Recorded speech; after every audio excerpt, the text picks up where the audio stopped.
Have you ever wondered if you're going insane? That's a real question. I've wondered it before about myself. Like maybe the way you're acting doesn't feel normal, that other people are somehow able to be happier and more successful than you are, more naturally. Or maybe the opposite. Maybe you've noticed that other people seem to have strange aversions to usual tasks like work, school, healthy eating, etc. Or maybe something is up with their attitude, like they lash out easily or get distracted or can't concentrate easily. What is going on with these people? What's going on with us when we encounter these problems? What happens in our minds that we're capable of ruining our own lives if we get into bad mental states and habits? How can we control our own ability to perceive and even affect our own happiness? Well, welcome back to Axiom, where we share, discuss, and practice methods for living a happier and more successful life. You might notice things are a little bit different around here. I've finally got a decent camera, and I'll be reading off of the notes on my computer a little bit more as we go. I'll still be trying to show some slides as we get into the material, but the episodes I think are going to start becoming a little bit more casual as I'm just reading off of the notes on my computer rather than scripting an episode and then compiling a million AI-generated pictures for them.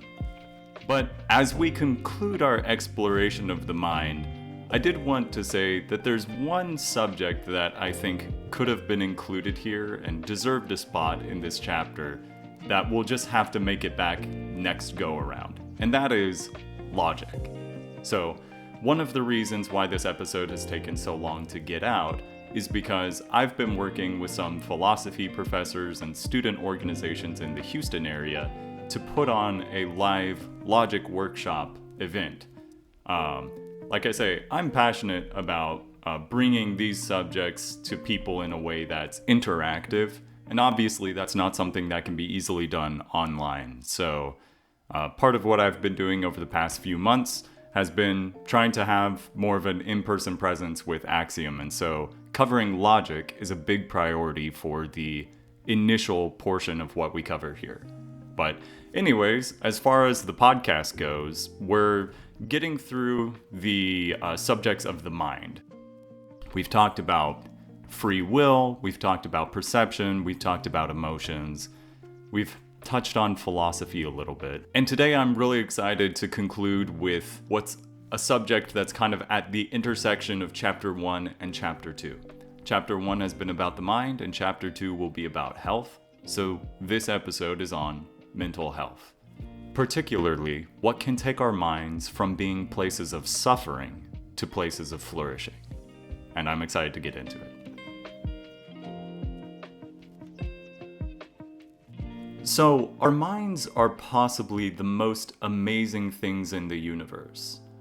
By our own willpower, we can mentally travel to another country in an instant through imagination. We can imagine the feeling of grass under our feet while we're sitting in bed at night.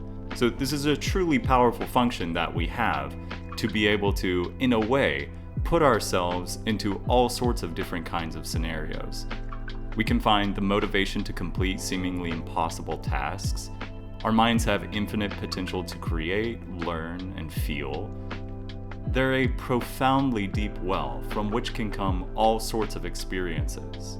The directions we can turn our minds toward are truly limitless, and we do this in order to achieve happiness, to consider hypotheticals that might benefit us, and to replay memories of cherished experiences. The directions we take our mind can actually benefit our progress toward this goal. And through the process of neuroplasticity, more and more science is indicating that we're able to literally change our brain chemistry through our patterns of thinking. Inasmuch as we are in control of the thoughts that we have, several studies show that our minds are capable of breaking even the strongest neural tendencies. For example, by being in a good mood even while depleted of, say, dopamine or serotonin. But this process obviously works both ways. Not only can our minds affect our brain can also certainly affect our minds.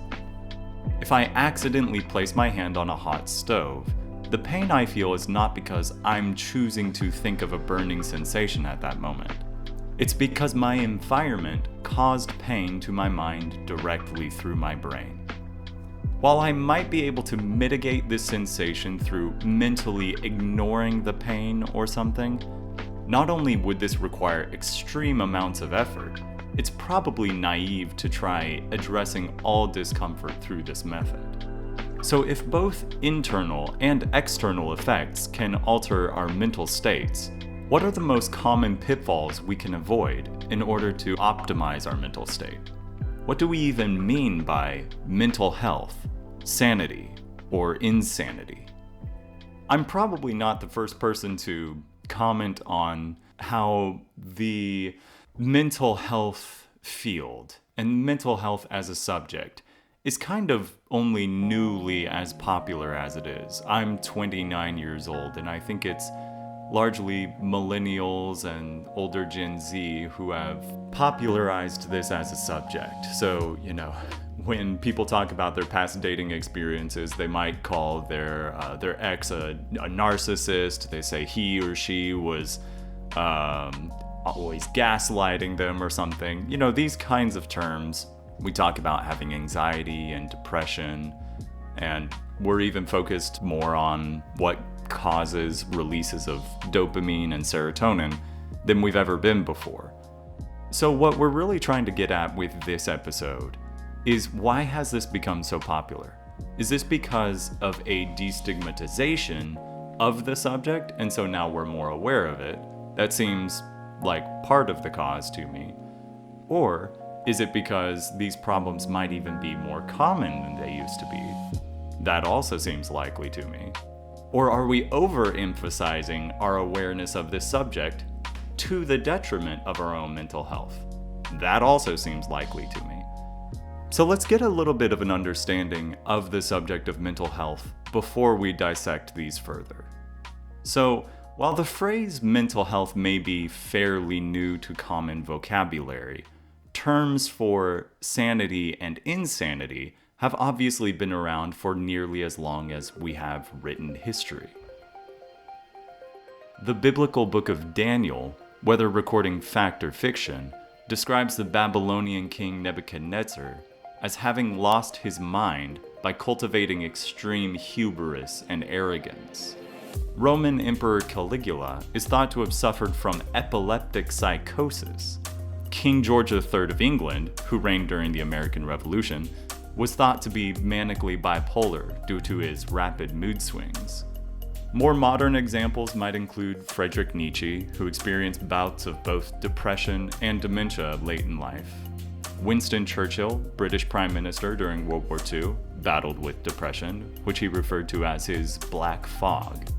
And even in contemporary times, amongst the most successful celebrities, there have been a plethora of figures who have struggled with their mental health, such as actor Dwayne Johnson, Olympic swimmer Michael Phelps, Kristen Bell, Bruce Springsteen, J.K. Rowling, Prince Harry, the list is practically endless. If struggles with mental health have been so pervasive throughout history and affect the highest classes of our society today, how can we possibly stem this pattern so that we're able to live rich, fulfilling lives? Now, before we did have the phrase mental health, plenty of philosophers and religious leaders proposed methods for releasing one's own mind from self-afflicted suffering. The Buddha taught about how to detach from our desires in order to be freed from craving. Jesus taught compassion as a means of humbling oneself. The Stoics spoke about not trying to control that which we cannot in order to reduce frustration. All of these techniques and more were taught to relieve people's mental states of suffering, craving, arrogance, and pride in order to pacify our own minds. Certainly, even if we don't agree with all of their teachings, these ancient groups had at least some awareness of the fact that we can make measurable behavioral improvements to benefit our own mental states. Although the issues they faced were different than us in a time before cars were ubiquitous, people wasted hours on TikTok and Instagram, were dependent on air conditioning, processed foods, sunlight deficient, and socially isolated, these ancient people still had problems of their own, believing many mental deficiencies to be demonic afflictions or divine punishment, or even an imbalanced ratio of blood to urine, for example. Their attempts for treating poor mental health were often primitive. Even as recently as the 1950s, lobotomies were widely conducted as a psychiatric remedy for depression, schizophrenia, and obsessive-compulsive disorders. Even as psychology and psychiatry have progressed, we will continue making mistakes as we hone our understanding of how our minds interact with the world around us. Today, the World Health Organization defines mental health as a state of mental well-being that enables people to cope with the stresses of life, realize their abilities, and learn to work well. While this definition is pretty decent, one thing I think we could add to this definition would be to indicate that this mainly refers to the results of internal dysfunction rather than external. Yes, something external could happen, like your pet might die and you feel an amount of depression for the near future. But this is considered healthy and normal. Only by properly recognizing and grieving the things which make us unhappy can we effectively avoid it in the future. It is only when one can never move on from a sad event, when they become erratic or their thinking is clouded, that we label the issue as one of mental health. And these issues pertain to internal choices which exacerbate the issues also. These are things like choices to ignore pain, to pretend we are impervious to any harm, and that we have no weaknesses. Ironically, this only serves to make us weaker in the long term. If a knight at the Battle of Hastings pretended he had armor on, but really only had his boxers on, he would soon need to be pretending he also was not feeling an arrow through his chest. Soon, his abilities would be greatly reduced solely because of his choice to pretend he had no weaknesses. We're the same when we ignore emotions of hurt or when we pretend in order to keep up socially. This only serves to exhaust us and makes us less capable of achieving more happiness. We have to be honest about whether an experience makes us feel sad when we're pretending we're happy. If we genuinely find something funny when people want us to act angry or anything else like that, we need to understand which honest reactions would improve our physical and mental health. If we pretend someone's jokes don't hurt our feelings, we'll eventually lose any feeling of self-respect. If we pretend to be more offended than we actually are, we risk never feeling a genuine laugh. Conversely though, instead of ignoring feelings such as hurt, we may also dwell on hurt too much, rendering us incapable of receiving anything else which would otherwise cause us happiness. If I love playing pickleball, which I do, and I have a pet cat, which I don't, and my cat dies, if I spend the rest of my life dwelling on my cat's death, I'll cut myself off from the happiness I could receive from one day moving past my cat's death and continuing to play pickleball and do other hobbies. When we exaggerate hurt or use it for attention to excuse ourselves from contributing to society, these choices can also lead to mental patterns which cut us off from our own happiness. These can be things such as narcissistic personality disorder, antisocial personality disorder, borderline personality disorder, and others. While the solution to these may not be as simple as telling one to stop being arrogant, it has been documented that we have the ability to cultivate these illnesses and create behavioral patterns which are hard to break solely through our own choices. To try and document mental illnesses in order to treat them better, the American Psychiatric Association was formed in 1844, and now with over 37,000 contributing researchers, the APA has become the world's highest regarded authority on the subject of mental health research, advising academic publications, ensuring access to psychiatric care, and generally representing the field of psychiatry. One of the APA's main contributions to the study of psychiatry has been their research publication called the Diagnostic and Statistical Manual of Mental Disorders, shortened to DSM. So the DSM is a manual which attempts to catalog mental disorders and update itself based on current information. The DSM has undergone 4 updates, with the DSM-5 being the newest edition. If you're familiar with BetterHelp, Talkspace, and most brick-and-mortar therapy practices, these services nearly always refer to the DSM to determine diagnoses. Even the US government cites the DSM in order to determine benefit eligibility and for reporting mental health data. While the DSM does not contain perfect knowledge, it doesn't even have a consistent definition of what a mental disorder is.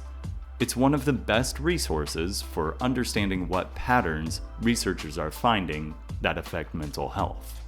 So let's take a deep look into the most common mental disorders which the DSM has found, starting with possibly the most common disorder of them all, depression.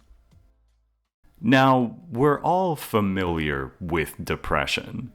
From a slight frustration to a persistent, unshakable sense that your life is utterly pointless and nothing can bring you happiness, we've all tasted at least a bit of the emptiness and gloom that can come from feeling like you're living a dead-end life.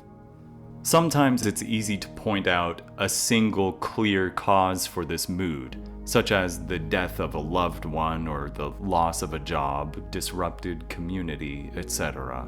But at other times it can be a myriad of factors, maybe too small and numerous to count. For instance, one's mother might be chronically sick while their best friend just moved to a different city, and they haven't received a raise from their job in 5 years. Maybe you can't even track all the factors contributing to your mood, but you just notice a general sense of pointlessness, that nothing you could do would make this life worth living. According to the DSM-5, the causes of depression can be grouped into 3 main categories. First, biological factors, which have to do with chemical imbalances in the brain, such as dysfunctional neurotransmitters. These can be inherited at birth through genetics as well as developed during one's life, such as women experiencing postpartum depression. Simply by evolutionary fluke, our current biology can sometimes actually get in the way of our ability to experience happiness completely outside of our control. So those are the biological factors. The second cause for depression the DSM lists are psychological causes. These are things we feel like we are in control of. To the best of our knowledge, these conditions arise from choices internal to the mind. Things like rumination, self-blame, negative self-talk have been shown to contribute to and/or worsen the effects of depression. Lastly, the DSM mentions that specific social and environmental factors clearly play a role as well. We all know examples of life events which can cause us to spiral. An abusive partner, loss of a job, death of a loved one. These events can cause people to practically become a different personality entirely, trapping them in a mental fog with no clear way out. All of these potential causes of depression, biological, psychological, and environmental, have the correlated effect of a chemical imbalance in the brain, resulting in lower levels of dopamine, serotonin, norepinephrine, and other neurotransmitters. Just like trying to see a distant building on a foggy day, these chemicals can make it seem impossible for us to find hope or motivation while in this state. Though the chemicals themselves are likely not the cause, they certainly influence the severity of the depression we can experience and are one of the clearest markers we have for confirming one's mental state. Now here's a disorder I'm sure we all have related to from time to time: social anxiety. Practically unheard of before the past century, social anxiety might actually largely be a recent development.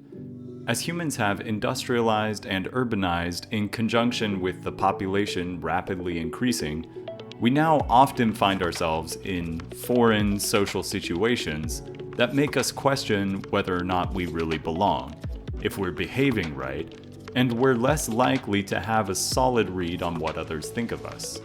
Social anxiety diagnoses are super common, especially in younger demographics, with about 20% experiencing prolonged seasons during their upbringing. Social anxiety is characterized by intense feelings of entrapment, like you have no good options for how to act, and naturally from that comes the fear that others will notice your discomfort, often leading to a cycle of only acting more performative. When we don't feel sure that we're safe in a certain environment, it's nearly impossible for us to use that time to a productive end. According to several publications, including that of the Japanese Psychological Association, intentional social acceptance is the single most effective means of treating one's social anxiety, which really makes sense. If the fear is not being socially accepted, then being accepted basically would make that fear go away. Of course, social acceptance is easier said than done, but it makes sense that it's at least the best option when achievable. And a relative of social anxiety is generalized anxiety, which, as the name would suggest, is an anxiety toward life in general rather than any specific subject. As opposed to clearly being afraid of socializing or public speaking, generalized anxiety can be the most haunting solely because you can't identify why you constantly feel nervous or uneasy. In these episodes, the anxiety itself can cause more fear because you don't know where to even begin to start addressing your mental state. You don't even have a clear idea of what's causing it, so you can feel the urge to resign yourself to worry. Depression and anxiety top the charts for common mental illnesses, but others are of course fairly common as well, even if they have more specific causes. Post-traumatic stress, bipolar disorder, schizophrenia, dissociative disorders, panic disorders, psychosis, dementia, not to mention attention deficit disorders. We will go further into detail on these in the future, and some in our chapter on health, but suffice it for now to say that there are a plethora of patterns our minds can fall into which become nearly inescapable ruts of hopelessness and despair. In theory, if these illnesses were to compound, you could literally feel completely isolated, afraid to socialize with anyone, depressed about your entire life, having regular panic attacks, suffering from past trauma, losing your memory, or possibly even seeing things or hearing voices in your head. The fact that any of us could end up in these states, should we not either conduct our thoughts well or incur some unpreventable illness, should be sobering, at least. But the reason we're describing this rock bottom situation is to show that even from this point, recovery is possible. While there may be several things in our life which have caused our mental health to worsen, whether self-caused or entirely out of your control, there are nearly always things we can do to improve our mental state also, and we should be focusing on practicing these things more than we should focus on avoiding the negative states. Just like a runner who looks straight ahead at the finish line will cross before the one who is looking all around, the best methods we have for improving our mental health come from setting our minds on the things we know cause our happiness and pursuing those. Accomplishment, laughter, solving problems, playing games, being accepted socially, being healthy, enjoying your work, traveling to new places, eating good food, having good conversations. There is so much that, if done well, can reliably and measurably improve our mental health so that mental illness becomes nearly negligible. Instead, we can be focused on simply choosing between options we love in life, rather than frantically avoiding options which we only detest. We can live a life of laughter, social connection, fulfillment, health, and self-confidence. So let's look at some of the best practices we can use to achieve this. Let's start with one of the easiest, yet often most overlooked methods we can implement to improve our mental state. So even when we have no wealth, no relationships, our health is suffering, and we are otherwise completely destitute, one thing we can always do is meditate. And no, I'm not talking about the kind of meditation which promises some enlightenment or spiritual awakening. No, I'm referring to the well-documented, scientifically verified practices of calming and focusing your mind in order to achieve more mental control and happiness. As Psychology Today would put it, our thoughts are actually chemical. And so long as we feel that we have some amount of control over our thoughts, we can leverage this sense to literally change our brain chemistry to function as a way to receive maximal happiness.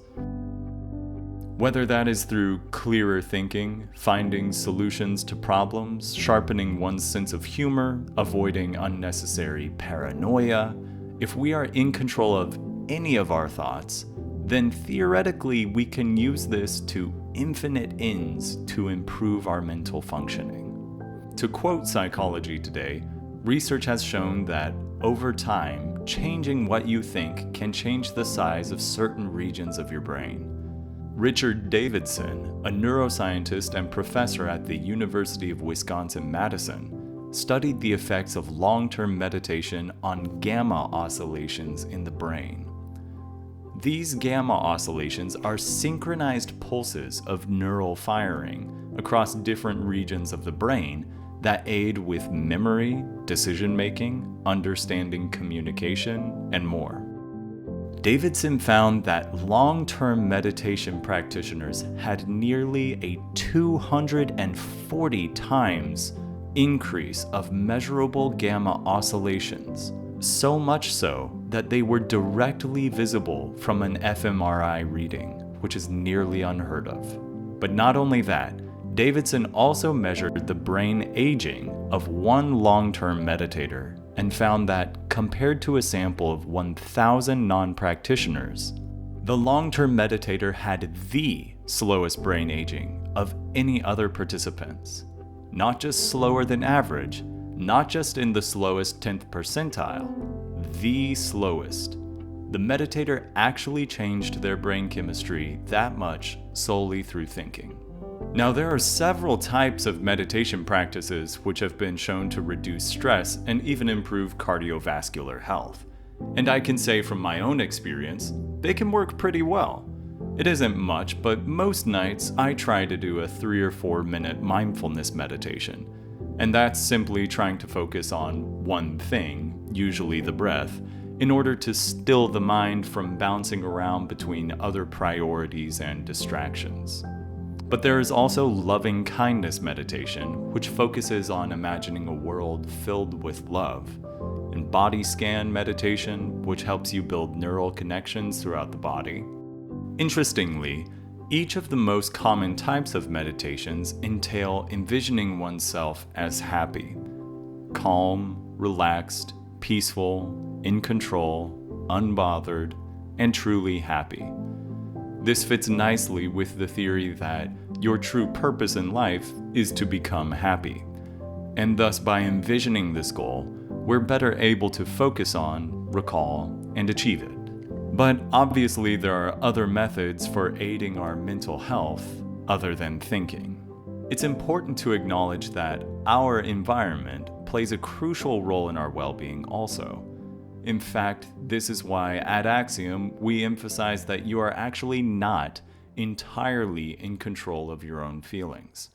No matter how much you do meditate, if you're in a burning building or frozen tundra, for example, your mental state is going to be affected by those factors. So one of the clearest and most measurable external factors we can control to benefit our mental health is to exercise. Although there are times when we all struggle to enjoy hard physical activity, literally all the science indicates that exercise is one of the most effective ways of greatly increasing one's long-term happiness. Here are just a few of the multitude of studies which show that exercise is even more effective than antidepressants in long-term optimization of mental health. Now, although the science is pretty rock solid on this subject, finding good outlets to exercise can be harder to achieve than it sounds.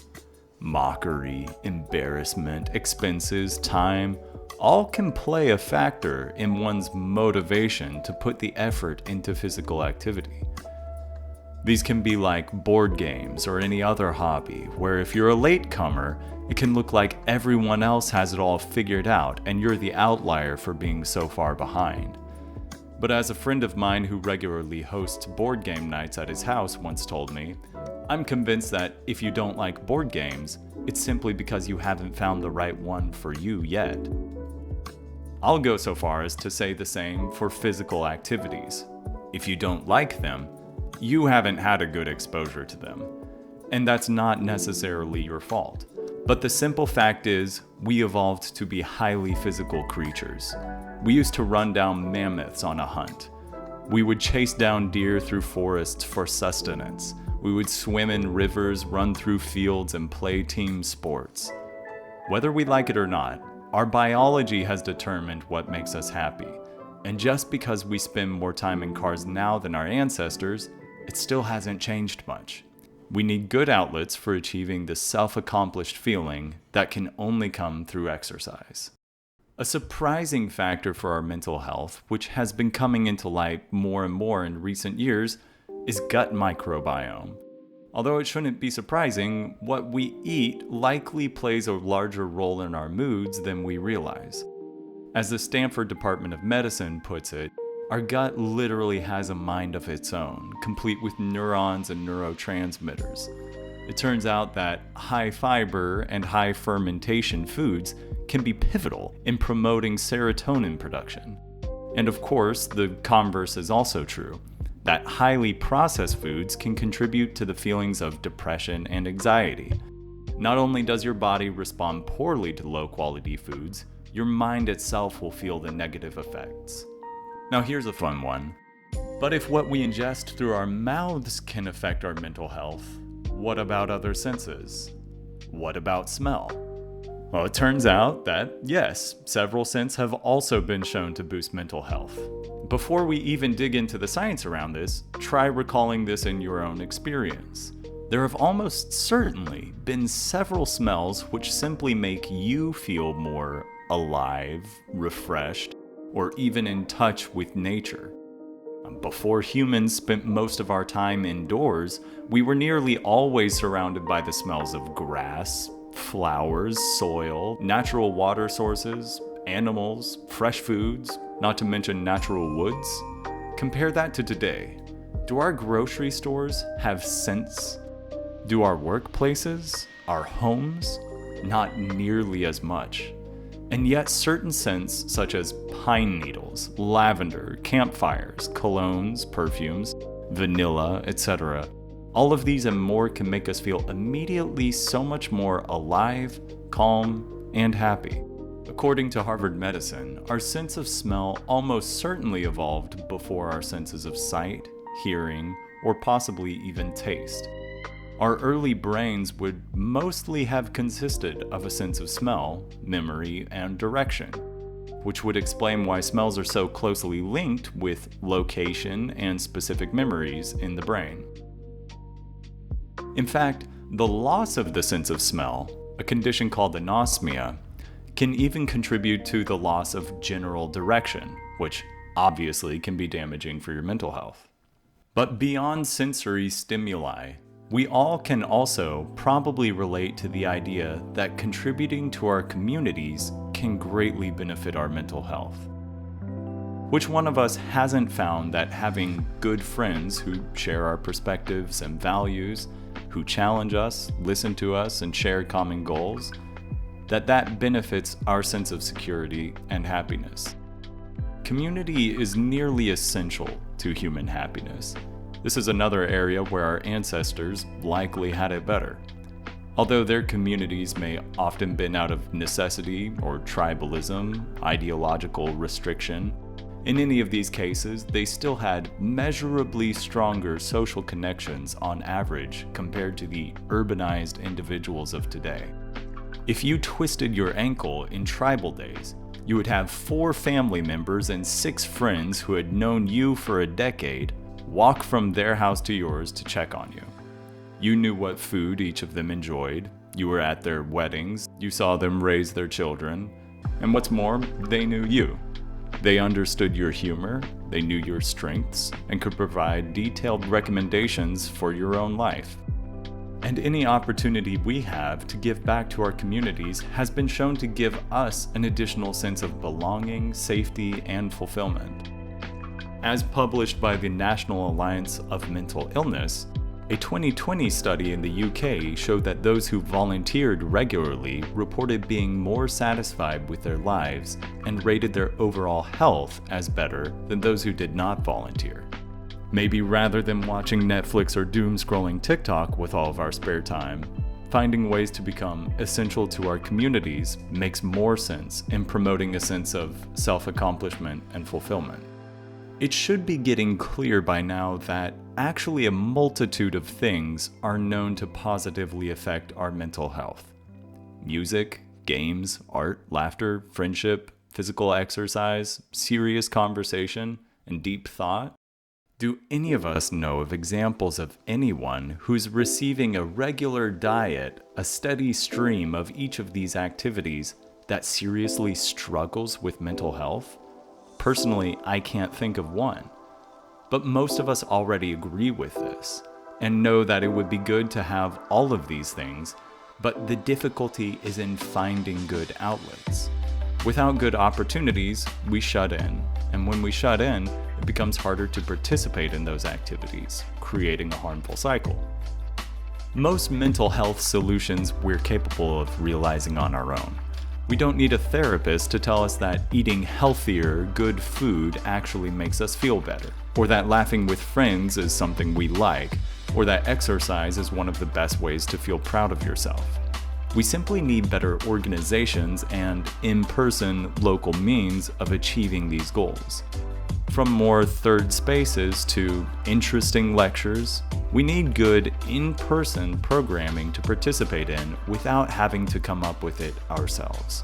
We simply need better ways of coming together.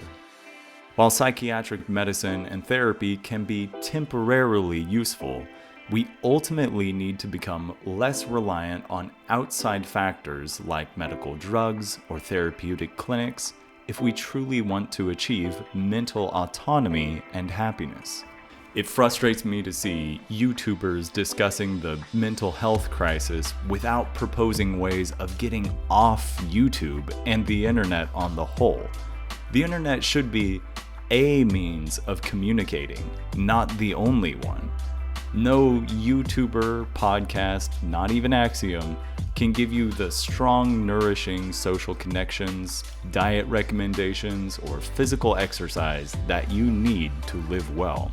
The very best any video can do is provide you interesting or helpful information. But you need more than to listen, you need to be listened to. You're wired not to sit at a desk or watch YouTube or Netflix for your whole life. You're meant to be in person with people you enjoy, doing activities you feel are rewarding, and ideally, actually exerting yourself in a way that makes you feel accomplished, in control, and happy. Only then do we feel that our lives truly have meaning, at which point mental illness melts away like ice on a sidewalk in summer. The goal of any kind of health is to eventually not be thinking about it. We should be able to get to a place where it's not necessary to be thinking about mental health as much as we are in our day and age. And this is possible. Even though we always carry some amount of mental problems throughout our life, unless we're enlightened or something, we absolutely can keep getting better. I'm fully confident that we can put the lion's share of the mental health crisis behind us for good. We know how to get better. All we have to do is do it. Alright, well, this concludes our first chapter. Having laid most of the foundational subjects we could think of pertaining to the internal world of the mind, next we're turning to physical health, the initial gateway that enables us to experience happiness in our environment. From entertainment to economics, science to relationships, movies, history, technology, and several other subjects, we have more episodes on the way. As always, thank you for being a part of the conversation, and we hope that you find value in building your understanding of the world from the axiom out to every other subject in life. See you next time.